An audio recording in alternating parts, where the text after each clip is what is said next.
The surviving collection consists of 13 ancient codices containing more than 50 texts discovered near Nag Hammadi in 1945. The manuscripts are largely 4th century Coptic copies, while the original works were composed at different earlier dates. The Gospel of Thomas is a collection of 1114 sayings, rather than a narrative of Jesus' life. Scholars also emphasize that the collection represents diverse traditions, not one unified, lost Christianity. The Christianity that almost was. Most Christians know a simple story. Jesus taught. The apostles remembered. The Gospels were written. And Christianity became one faith with one message. But history was never that simple.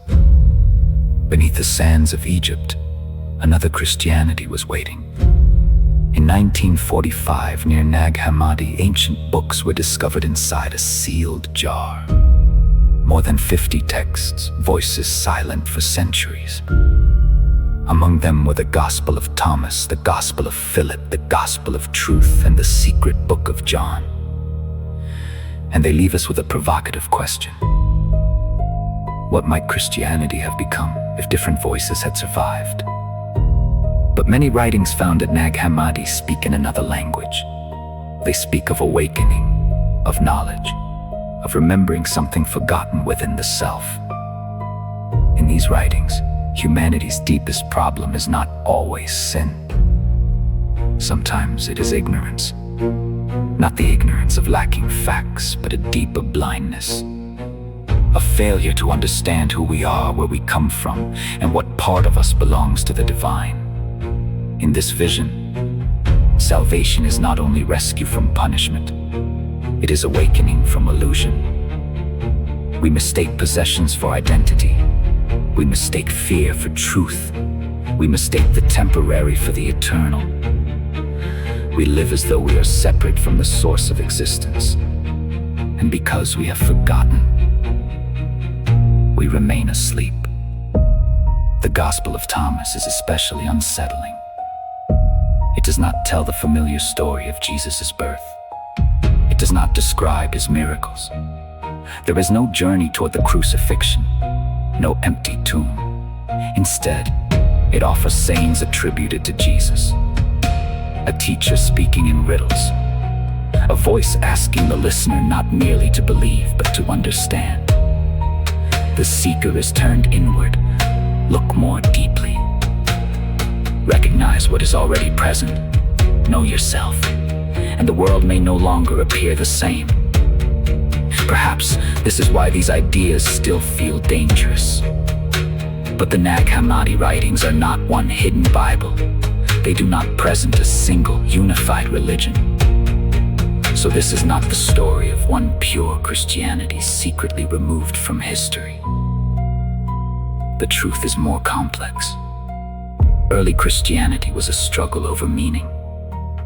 Was Jesus a suffering savior, a divine revealer, a teacher of hidden wisdom? Was the world created good, or was it a prison from which the spirit needed to awaken?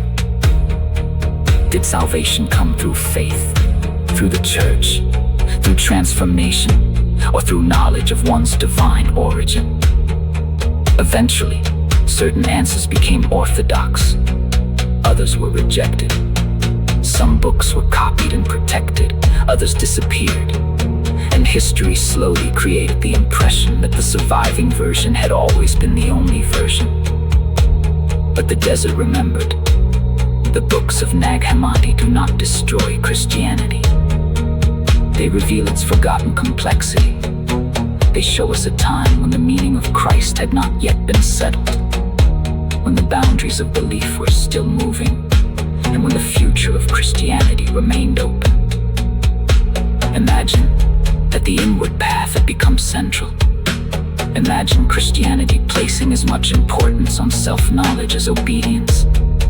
Imagine churches teaching that evil could not be defeated merely by condemning it in others, but by recognizing the blindness within ourselves. Imagine salvation, described not only as something after death, but as a transformation of consciousness in this life. Would Christianity have become less institutional, less concerned with authority, more mystical? Perhaps. We cannot know what would have happened. That is what makes the question so haunting. Nag Hammadi offers no simple replacement for traditional Christianity. Instead, it holds up a mirror. It asks whether religion should give us answers or awaken questions, whether truth is something we inherit or something we must experience, whether God is found only above us, beyond us, and outside us, or whether traces of the divine have been buried within the human soul. The possibility that beneath the personality you defend, beneath the fears you obey, and beneath the identity the world gave you, there is something waiting to be remembered. The jar was opened in 1945, but the question inside it remains open. What if Christianity had taught humanity not only to believe, but to awaken?